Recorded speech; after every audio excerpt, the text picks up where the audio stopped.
individuals as well as your sort of organizations. Really wonderful. Really wonderful. Thank you. I agree. Thank you, James, so much. Very welcome. And we're going to do something really fun now, because Zeynep here is now going to give us something uplifting and tell us how we can all get jobs. Thank you. Although, John, would you help me too? No. Tech support to the rest. It's truly an honor to be here with you. I must say that I spent the last 10 minutes asking myself, what kind of a doctor am I? So we heard from Dr. Happy, we're going to hear from Dr. Doom, and we heard from Dr. Practical, and I can't figure out what kind of a doctor I am, so I'm just going to call myself Dr. Jobs. So I'm going to talk about jobs, good jobs, and good profits. And this is a subject, the jobs is a subject that matters to more than 3 billion people in this world who work. So we spend most of our waking hours either at our work or thinking about our work. We are often defined by our work, identified by it. When people ask me, who are you? And I say, I'm a professor, I teach, and I do research. When our work gives us meaning and dignity, we feel more fulfilled, and we're happier. And when people are happier, of course, the society is healthier. But unfortunately, I hate to bring you another problem, but more than 900 million people in this world, according to International Labour Organization, have jobs that do not even provide a living wage, let alone dignity and meaning. They have bad jobs. I studied this bad jobs problem.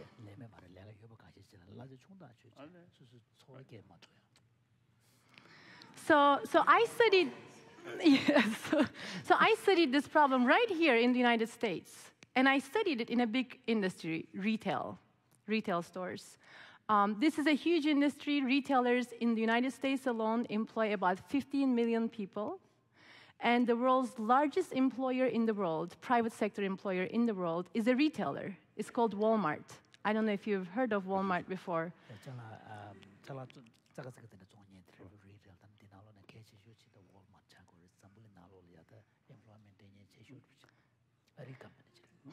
And retail is an industry we all are familiar with. Even you, Your Highness, shop at retail stores. So we often, we spend time shopping for food, shopping for clothes, shopping for other necessities, and every day we interact with people who work in this industry. We see them shelving products, we see them checking us out at the checkout, we see them answering our questions, but what we don't see is that their work by design is destined to be unfulfilling. What we don't see is their jobs are really bad. And let me tell you about how bad the jobs are. So I think I would like to mention when I love to go those the supermarkets.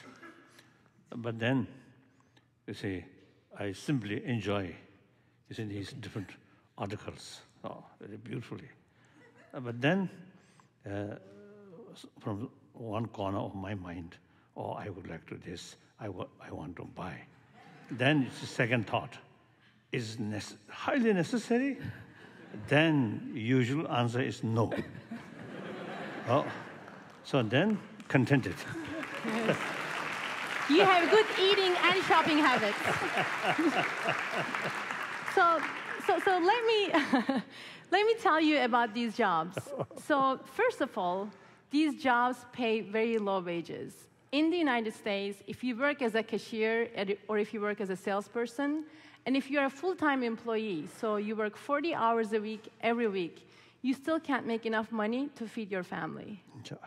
40 hours, it's a full-time person working 40 hours a week, still can't make enough money to make a living, and they rely on public assistance. In fact, in California, Walmart alone, employees from this company received more than $85 million in public assistance in 1 year.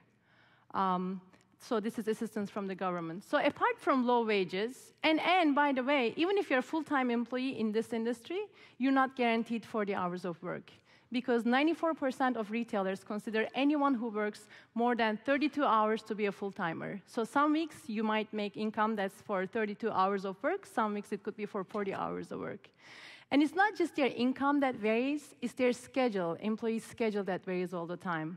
So retail employees get their schedules 1 or 2 weeks in advance, and those schedules change week to week. Here, what I have here on the right side, and actually, in a free country, there are independent labor union. So why? They are not working. Why? so we have very few These should employees be an that are... organization who look after these sort of workers. Yeah, right. So there are certainly benefits of labor unions in terms of creating better working conditions, but today I'm going to offer another solution that companies can do to make a difference. So, but let me just, so here is, what I have here on the x-axis is different days, Monday, Tuesday, Wednesday.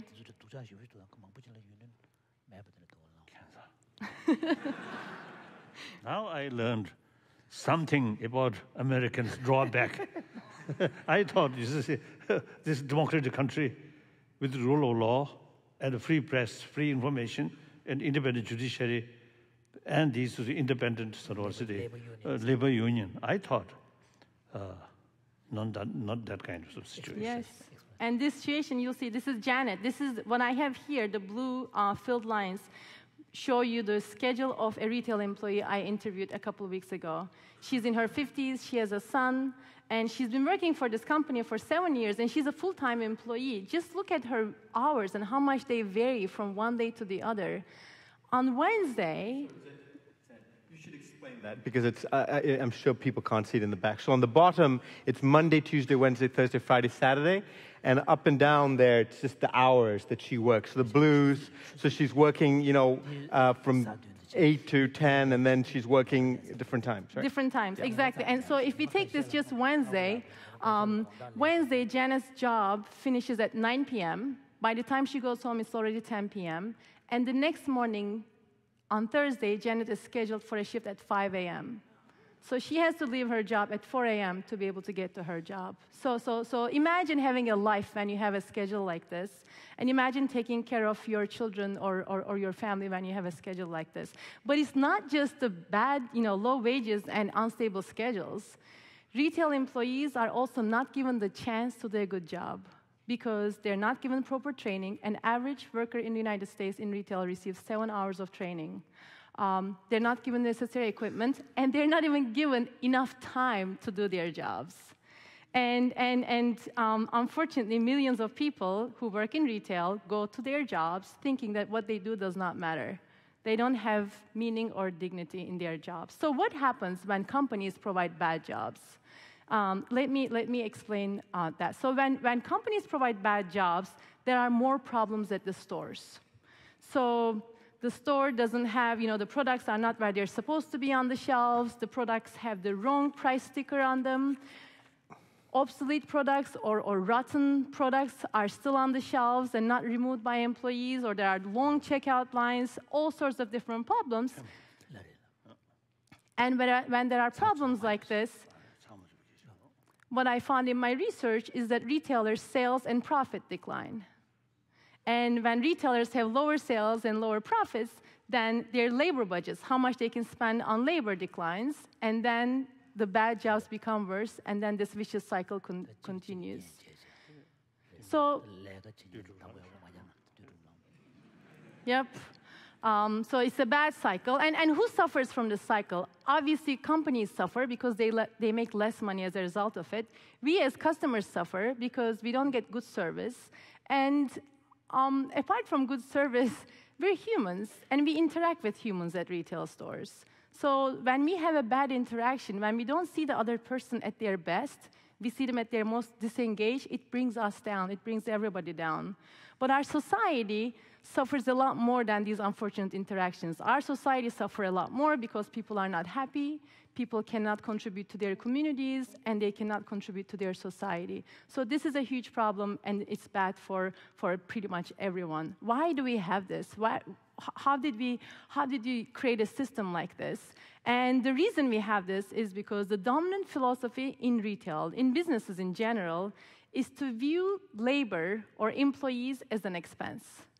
So they see labor as an expense that should be minimized. Because expenses, it's good to keep expenses low, we should also keep labor expenses low. So they pursue minimization strategies for minimizing labor expense. And the conventional wisdom is that, well, if we were to pay our employees more, or if we were to offer better jobs, then either our customers will have to pay more for the products they buy, or we would have, we will make less money. This is the conventional wisdom, and it is very wrong. And let me tell you, from now on, I'm going to show you the positive side. 2 minutes, okay. So there's an alternate philosophy, and in this alternate philosophy, employees are seen not as a cost to be minimized, but as an asset to be maximized. So this is not just...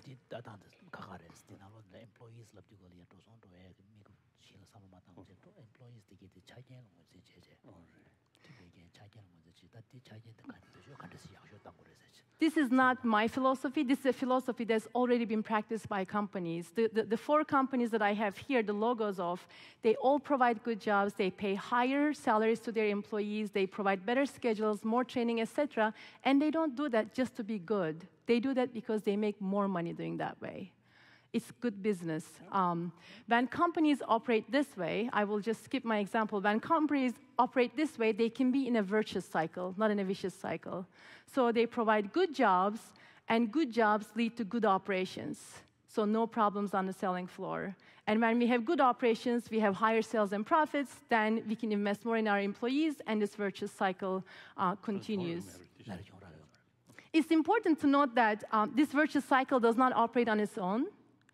And it's not like you can suddenly start paying your employees more and you will operate in this virtuous cycle. What I found in my research is that all the companies who operate in this virtuous cycle make specific choices, operational choices, that improve the productivity of their employees, that reduces their costs, and that re-put their employees in the center of their success. And I won't go through these principles. But the good news, the optimistic way, the great news is that we know these principles now. So we can tell companies, look, if you follow these principles, and if you invest in your employees, you can operate in a virtuous cycle, not in a vicious cycle. So I hope this kind of gave you a sense of having good profits and good jobs coexisting together. Now, let me leave you off with what we can all do so that there are more people in the world who have good jobs. I think we can all do our part to make a difference. So at a minimum, people in this room as customers, when you are indifferent between visiting 2 different stores or going to 2 different restaurants, why not choose the one that provides its employees better wages and better working conditions? You can make a difference that way.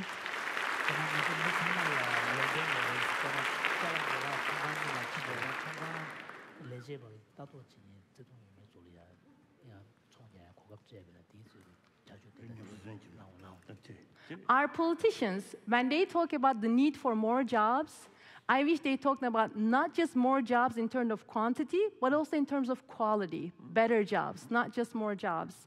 And you, Your Holiness, you can do your part, perhaps, and you could do your part by, when you meet with business leaders, maybe you could give them my message, and I would be happy to give you my papers so you can take that with you.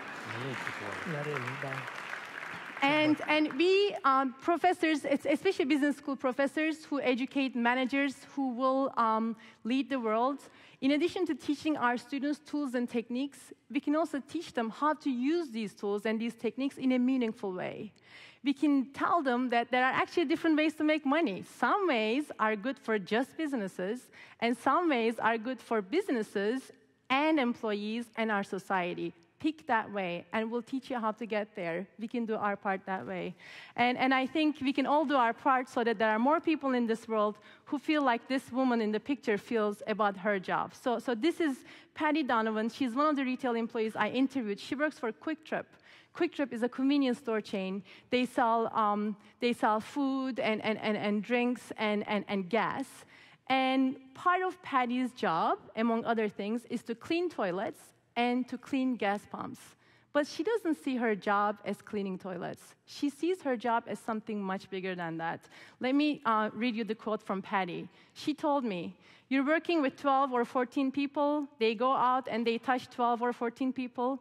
So I get to make a really big impact in so many people's lives just by trying to get them to see what Quick Trip's ending goal is, and that's for everybody to be successful and everybody to be happy." Every single person in this audience who wants to be a manager, or who's already a manager, has the power now to create jobs where everybody is respected and everybody feels meaning and dignity in their work, even if their job is to clean toilets like Patty. And I think that's so powerful, and that's the powerful and good news that I want to leave you with. Wonderful. Wonderful.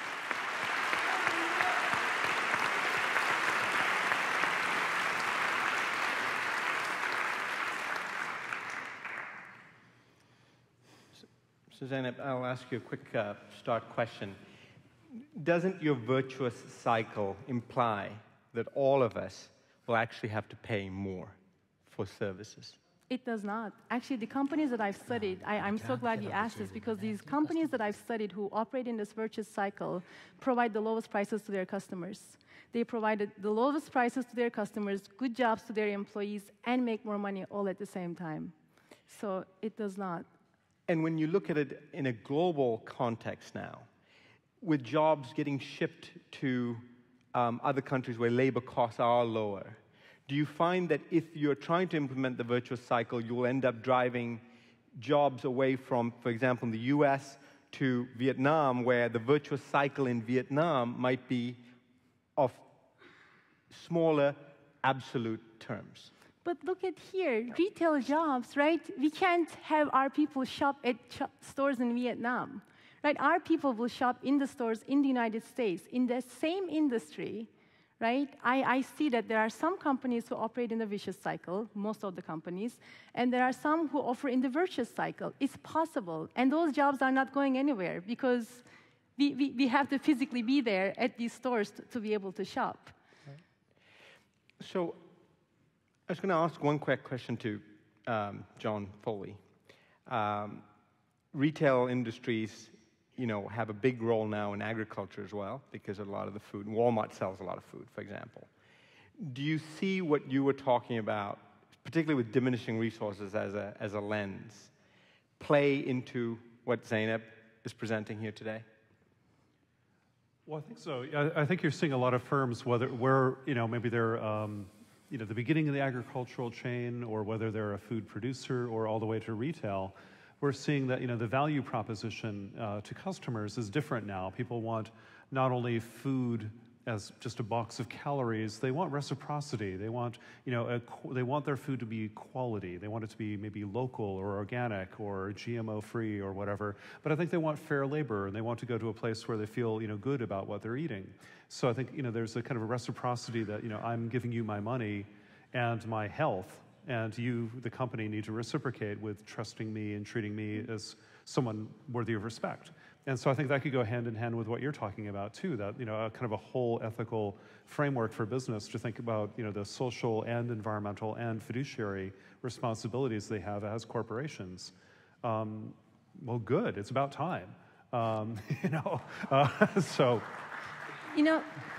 Interesting. When I looked at the 4 companies that operate this way, one of the things that I found is that they have clear hierarchy of different stakeholders. They put their customers and employees ahead of their investors, their shareholders. And they stick to this. And they say, if we satisfy our employees and if we satisfy our customers, then we'll be able to satisfy our shareholders. And this model works beautifully. We need more companies to do it that way. Your Holiness, you were clearly animated during this presentation because it was probably striking a chord with you. Do you have any comments on what Zeynep had presented here? I don't know. There's two several songs.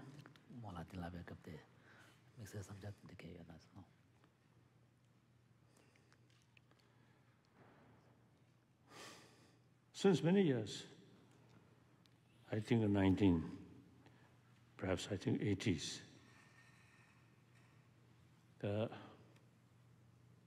a few occasions I mentioned, I express, we need some kind of word body. Present is existing the word body, UN. That's actually body representing from the government. Nations. Nations. The nations are actually government. Government side. So they consider their national interest. National interest also not, I think, holistic. Sometimes their own prestige or their own power like that.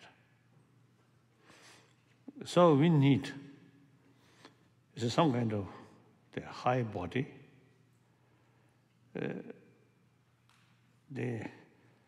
Also the scientists, thinkers, and some retired, now like already now passed away, like President Harvard, retired, sort of the leaders, no link with their own government, but truly can represent humanity.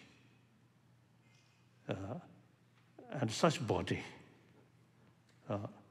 and including these experts, not talking about their government interest, but interest of the people.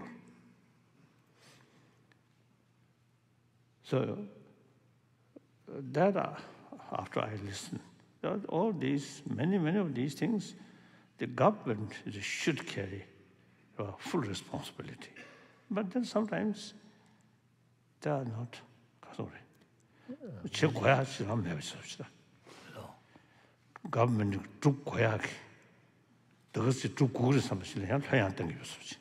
So what we see is that although a lot of these challenges require kind of national level collective effort, but they don't seem to figure prominently on the priority for the governments.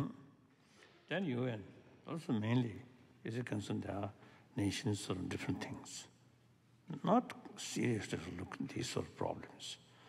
So another body, which the body of the experts and truly dedicated for well-being of humanity, then they should have some sort of status is it to influence or to make suggestion like UN or concerned government like that. Itself, no political allegiance, but simply representing of people, 7 billion people, and truly dedicate well-being of 7 billion people, not other interest. Then, with expertise, that I really feel. So I just felt it some cost. Sometimes. Solon was saying that he had this kind of hope or vision from the 80s, but listening to the panelists here, that wish has even more been kind of affirmed. But does he not feel that? Huh? Yes. And you're making the proposition that the UN or the World Bank, institutions that have been set up with the explicit goal of ending poverty or of representing humanity aren't up to the task, that is something different from those institutions.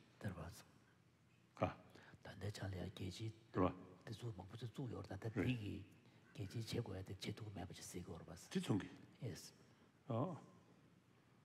their national interest or some other interest, they take more because of the urgency, more urgent.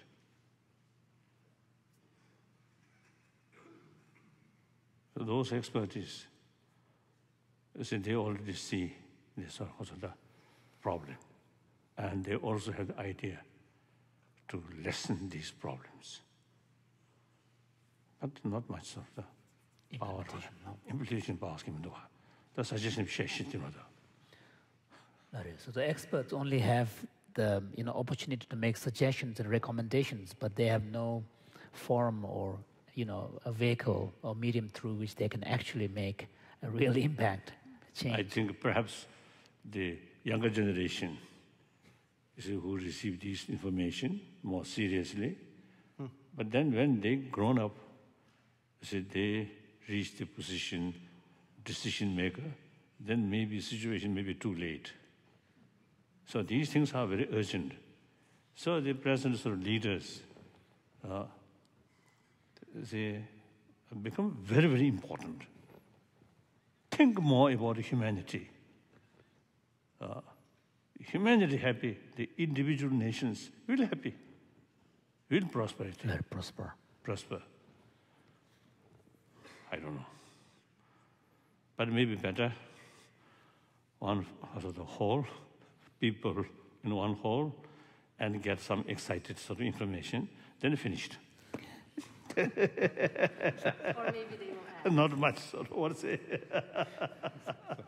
Effective way to do. I really don't know. I really don't know. So my sort of real sort of concern is the gap rich and poor. Even in the United States. The one time in Washington, on my public talk, I mentioned the richest country's capital, Washington, and suburbs, Washington, number of poor people. And then India also. I think Sri Lanka maybe also, I think. Everywhere. The billionaire increasing. Poor people still remain poor. So sometimes I think that picture, you see, such a sort of one boy, and someone, you see,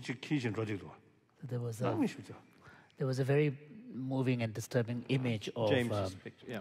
Yeah. Of the boy on his knees and someone walking with the bag of water or something like this. Totally some kind of whole his sort of life. Now, question time. If not sufficient food, within a week may die. So such desperate, but the other person not care. That's the world situation. I think those richer family, richer nation, and powerful leaders think about their own sort of their own agenda. Interest, not much interest in these things.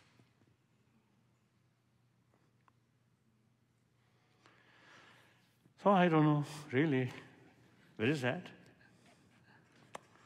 And only thing is pray. Pray also limited. Will not actually change on our planet. Perhaps, we human beings, 7 million human beings, very busy on our planet. God also may be very busy in heaven. So sometimes our prayer may not reach there.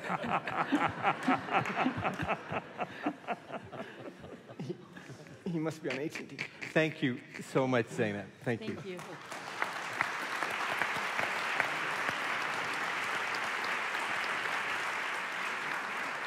And our final speaker, John Sterman, Dr. Doom. But we'll give the last word to His Holiness. So, John, take it away. Thank you, and thank you for the opportunity, Your Holiness. I'd like to actually talk a little bit about this issue of optimism and pessimism. I reject those categories as being too black and white. Famously, someone said that the optimist proclaims that this is the best of all possible worlds. And the pessimist said, "That's right."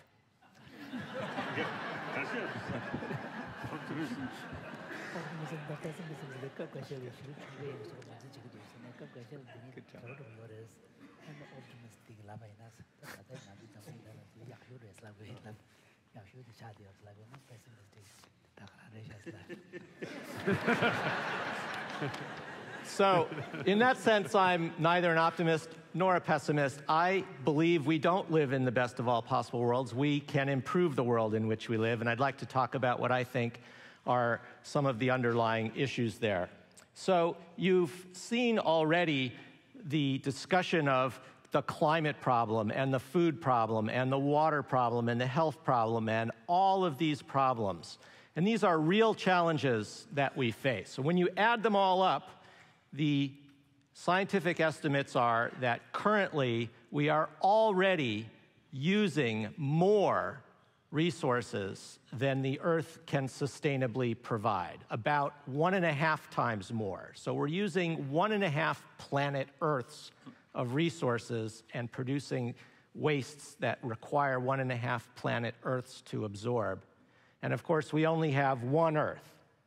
So we're already in a condition of overshoot above the sustainable limit. This is, of course, unsustainable by definition. So one way or another, the human ecological footprint will fall back to the sustainable level.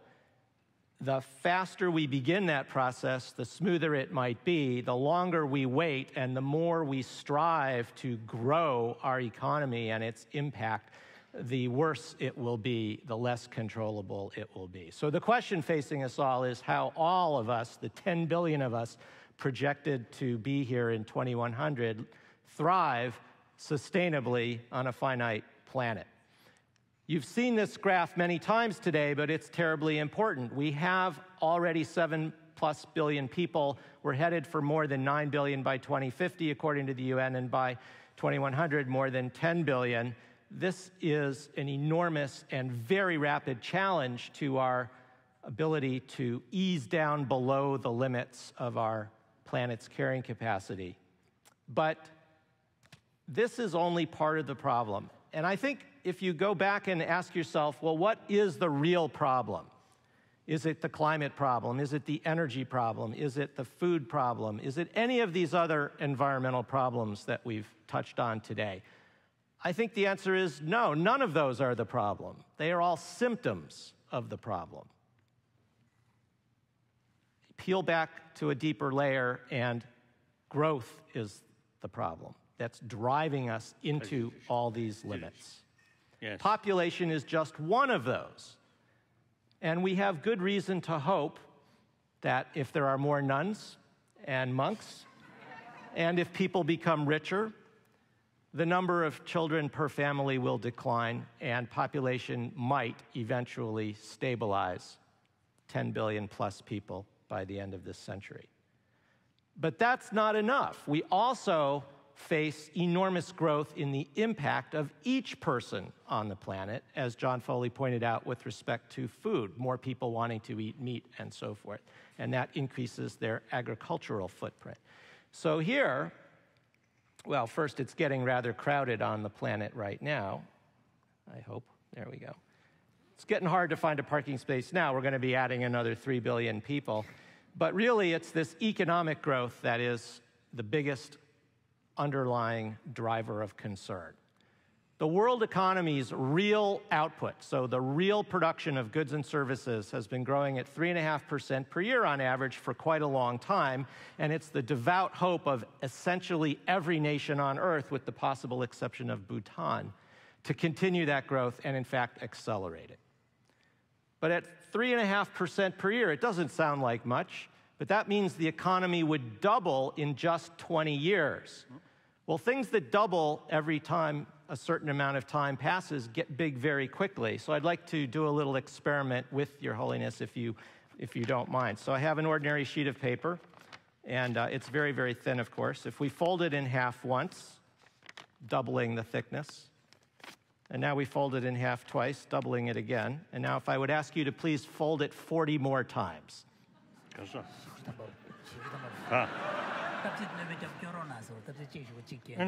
40 more times, no problem. So there's one. That is an extra job. Yeah. So maybe one more. Salary. I think you're much stronger. Okay. So there's 2 more. So may I? Oh, one more. Great. I think he invented this particular thing. No, I certainly don't. Great.